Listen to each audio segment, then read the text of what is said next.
Olá, tudo bem com vocês? Meu nome é Gustavo Fazan, eu sou estudante de Medicina Veterinária, estou no primeiro semestre por enquanto. Hoje eu vou ter uma aula sobre planos e eixos anatômicos. Vamos lá? Mas o que são planos e eixos anatômicos e por que eles são importantes na vida de um médico veterinário? Dentro do curso de Medicina Veterinária, a gente aprende muito sobre anatomia. E a anatomia, ela basicamente tem como regra você saber os planos e eixos anatômicos, porque os planos e eixos, eles são indicativos, eles delimitam regiões no corpo do animal, a gente consegue utilizar os termos dados nos planos e eixos para indicar regiões do corpo do animal. Ah, mas Gustavo, por que isso é importante, cara? Isso é muito importante porque dentro da vida de um médico veterinário, tudo tem que ser muito exato. Então, quando você vai fazer, por exemplo, um procedimento cirúrgico, você não pode falar assim, vou fazer aqui na perna de trás, do lado de cá. Não, você tem que indicar da forma correta para que os seus aliados de trabalho ali não cometam erros que possam prejudicar o animal. Por que eu devo seguir essas nomenclaturas? Isso é algo universal? Na verdade, sim. No ano de 1967 ocorreu um congresso em Viena. Nesse congresso, vários anatomistas desenvolveram o NAV, Nómina Anatômica Veterinária. Essa Nómina Anatômica Veterinária define esses termos que a gente vai falar agora. Antes de darmos continuidade à matéria e irmos para planos e eixos anatômicos, vamos definir o termo posição anatômica. Esse termo indica a posição ideal que o animal deve estar ao ser analisado. Então, sempre que um animal for ser analisado por algum anatomista, ele vai ser considerado nessa posição. Também é importante frisarmos a questão da lateral do animal, lateral esquerda e lateral direita, porque sempre deverá ser considerado a lateral do animal em si. Então é como se você estivesse dentro do animal.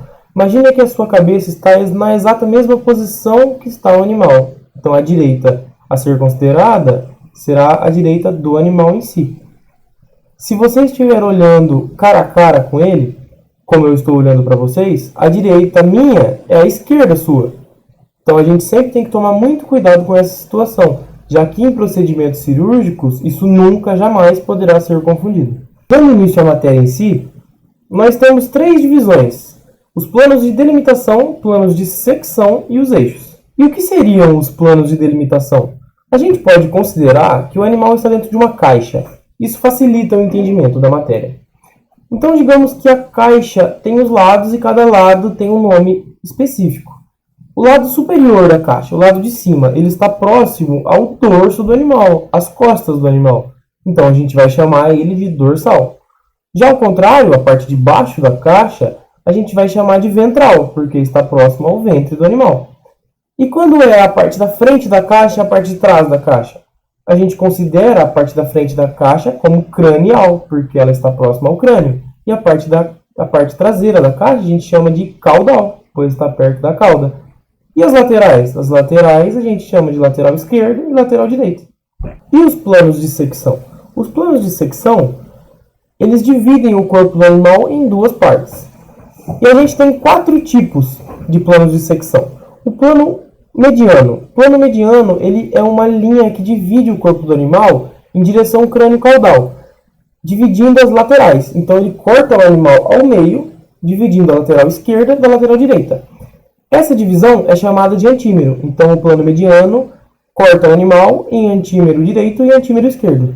A gente também tem o plano horizontal. O plano horizontal também divide o animal em 2 partes, mas horizontalmente. Então é uma linha que passa crânio-caudal horizontalmente, dividindo 2 pedaços. Esses pedaços são chamados de metâmeros. Então a gente tem o metâmero dorsal e o metâmero ventral. E o plano transverso? O plano transverso, ele basicamente divide o corpo do animal lateralmente. Então é uma divisão que passa da lateral esquerda até a lateral direita, dividindo o animal em caudal e cranial. Essas divisões são chamadas de paquímeros. Então a gente tem o paquímero caudal e o paquímero cranial.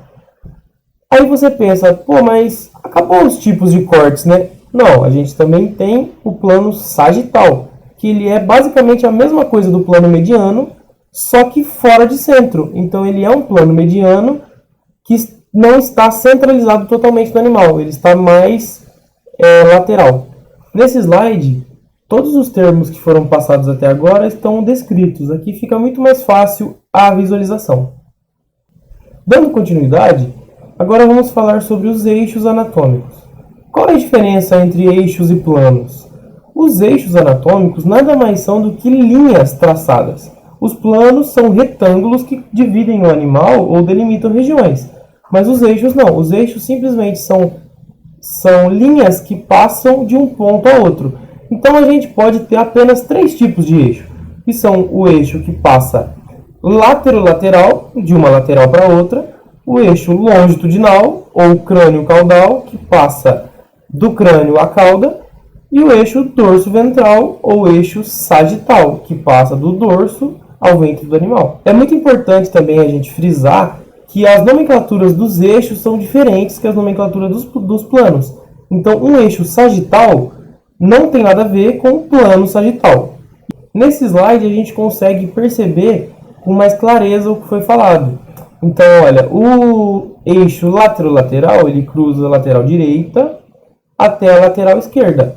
O eixo crânio-caudal cruza do crânio até a cauda. E o eixo dorso-ventral cruza do dorso do animal até o ventre.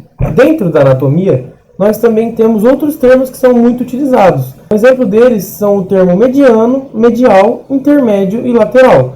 Esses termos são mais utilizados para indicar regiões internas do animal, como lesões ou massas tumorais, por exemplo. E como funcionam? O termo mediano, ele indica literalmente a mesma coisa que um plano de secção mediano. Indica a linha média que corta o animal entre crânio-caudalmente, bem ao centro. E o medial? O medial, ele é como se fosse um meio termo. Digamos que a gente considera o plano de secção mediano e o plano de delimitação lateral como uma área. Esse plano medial, ele está entre essa área, só que mais próximo ao plano mediano. E o intermédio? O intermédio é literalmente um meio termo nessa área. Ele está ao centro entre o plano lateral e o plano mediano. E o termo lateral? O lateral, ele é a mesma coisa que o termo medial, só que mais próximo à linha lateral do corpo. Finalizando esses termos adicionais, a gente tem exemplos como inferior e superior.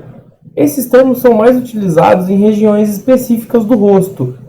Um exemplo disso, claro, são os lábios. Então a gente tem o lábio superior e o lábio inferior. E superficial e profundo. Superficial e profundo é bem intuitivo também. Eles são mais utilizados no tegumento do animal ou, por exemplo, em algo mais interno, como alguns órgãos ocos, como o intestino. Um exemplo claro disso seria a relação entre a epiderme e a hipoderme, que a epiderme é a camada mais superficial da pele e a hipoderme é a camada mais profunda da pele. E o termo axial e abaxial. Esses termos são mais voltados a animais com cascos e patas bipartidas, no caso 2 dedos. E para que eles servem? Para indicar a região de alguma fratura, por exemplo, algum abscesso. Então, o que aconteceria? O termo axial, ele é quando a região está mais voltada ao centro da pata do animal, está mais voltada à fenda central da pata do animal. E o termo abaxial seria mais voltado para as laterais da pata do animal. Então, pessoal, finalizamos aqui nossa aula sobre planos e eixos anatômicos. Quero deixar um agradecimento a todo mundo que está assistindo até aqui. Pedir, por favor, que vocês se inscrevam aqui no canal, deixe o seu like, deixe o seu comentário, porque isso, principalmente agora no início, ajuda demais. Beleza?